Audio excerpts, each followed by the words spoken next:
You. This is Vicki Joe, and I'm here with Robin. And Robin has INTJ preferences. And as Robin knows, I've had a little bit of a run-in with somebody on a message board about type. Happens all the time. Nothing new there. So you've been given all the background on that. Do you want to jump in and see where you want to start with that? Yeah. Basically, the gist of it is that there's a person on this board who claims to have INTJ preferences, but reading the things that she's posting, it doesn't strike me as though I'm seeing much in the way of INTJ behaviour. Now, I'm not looking at the MBTI or anything like that. I'm looking at the behaviour from a temperament perspective and interaction styles perspective. What I'm seeing is what appears to be at odds with what I would understand to be INTJ behaviour, based upon my own experience. Now, the dialogue that I've been having has raised a few issues. One of them is people keep making references to INTJ traits. Mm-hmm. Would you like to address that? Well, the whole concept of personality type is not trait-based. It's all about behaviour. It's about consciousness. It's about how cognitive processes manifest, how temperament manifests. It's about values. And that type of thing. So it's not traits. It's not something you can tick off on a checklist and say, you know, this is what you have. Or happy or sad yeah. or any of those. Those are absolutely not a part of the type model. The other piece that I get some questions about, I'm noticing, about, you know, what can type decide? Does type determine like what hobbies you have? You know, what is type, what's not type, and well, there's sort of an overlap there in some ways, in that type certainly doesn't determine what hobbies you have. It's the other way around. The human being has a certain personality preference, which can then be categorised according to certain types. And within that, there's a lot of scope for variation. But generally speaking, if a person genuinely has INTJ preferences, then there's a certain subset of all the hobbies available in the world that that person's going to prefer.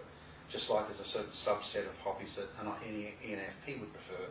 And there may be some overlap, but the way in which people go about approaching these hobbies may be very different because of the temperamental differences. That's a great opening for exactly where I want to take this conversation. Mm-hmm. In this particular instance, the individual in question, ironically, says they used to get ENFP results on the various type assessments. I don't know if it's an official MBTI or what, and says that now they're getting INTJ. So the implication is that they've changed type.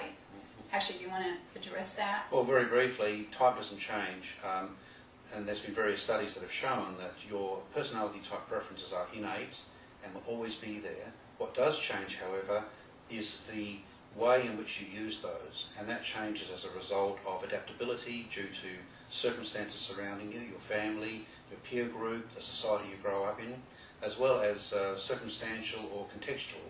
For example, if I'm teaching a class in front of a room full of people, I'll be using certain cognitive processes differently from when I'm, say, at a party or from when I'm sitting in a corner reading a book. So contextual usage plays into it as well, very strongly. So what I'm hearing is don't trust the assessment, that exactly. We have to get at the best fit pattern in a different way. Yes. Right? Great. I knew that, but I'll let you say it. Now, the particular issues that have come up in this conversation are kind of fascinating. I'll just share some of the things that hit my radar. Is this individual is interested in mermaids. Uh-huh. And that landed on me like, that is so not what I expect to hear from an INTJ. Yeah, well, I can talk about that. You know, I had an interest in mermaids when I was younger, and I thought, what the heck are mermaids anyway? And aside from the mythological meaning of mermaids, I then decided to delve into the background and the origins of them, and discovered that most scientists tend to agree that the myth of mermaids arose from sailors observing dugongs, or sea cows as they're called, sitting on rocks as they went sailing through sort of misty oceans. And from a distance, the sailors sort of mistook them for being human female forms, but with sort of fishes' tails. And that then grew into common parlance and common myth and so on. So I hear from that for you, you're not all wild about mermaids because they're, you know, these gorgeous mythical creatures, but because you're actually exploring the scientific underpinnings Yes. Yeah. for how did that myth even come to be. Exactly.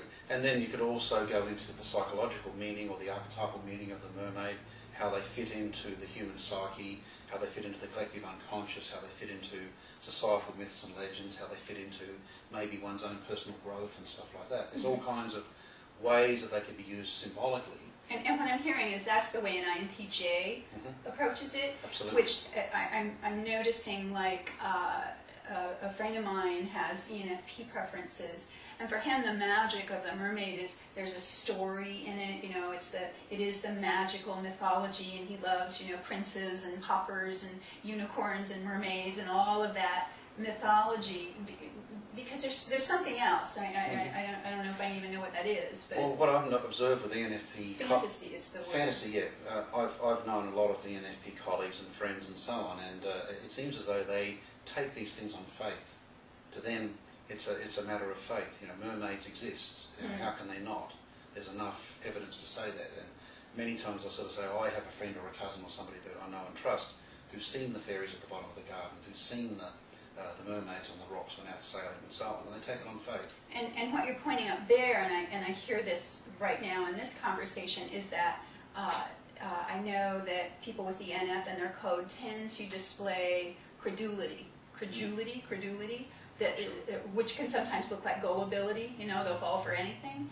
Whereas what I'm hearing in your exploration was a kind of a skepticism, yes. kind of more of a scientific mindset. So it's like there's a scientific mindset and almost a storytelling mindset. Exactly. Let me tell you about another piece of this conversation that Sure. really caught me off guard. Was I don't know this person, I've never met them. I didn't think that I'd ever seen them before this particular thread. And so, the conversation was going along, and all of a sudden this person said, you attacked me once before, months ago, and you need to stop, and you need to butt out, and all of a sudden the conversation, which was on this kind of impersonal level, got like immediately personal, like back off you, and it just stunned me, surprised me. I don't remember this person. I have no sense of that. And now I feel a little bullied. I feel like I'm not allowed to speak my truth. I've got 14 years of experience with type, and I'm not allowed to talk about it because they're, going to dominate or whatever. I can comment on that. Please. That doesn't feel like INTJ behaviour to me at all, because INTJs tend to be very impersonal in their dealings with other people, which I know sounds like an oxymoron, but it's true. In that if somebody attacks me, then I'm going to sort of step to one side from that and say, that's an interesting perspective, let's explore that. And I would never attack another person. I would attack their argument, but I certainly wouldn't attack them as a person. I would say, what you're saying doesn't make any sense. I wouldn't say you're an idiot, but your argument is idiotic. There's a difference. It's depersonalising the interaction. Whereas I've noticed that NF types tend to personalise interactions to a great extent. That was what really jumped off the screen at me, was that personalization.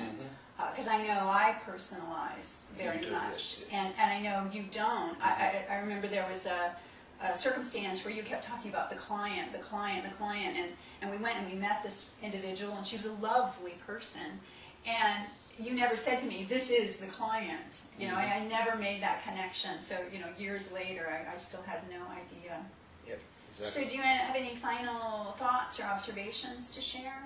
That's probably about it. I think it just seems to me that from what I read and what you showed me, that this person, well, the other thing, one last thing to mention is this whole thread started when this person was basically putting out a cry for help, wanting to get other people's opinions about how their life should go. INTJs are very solitary.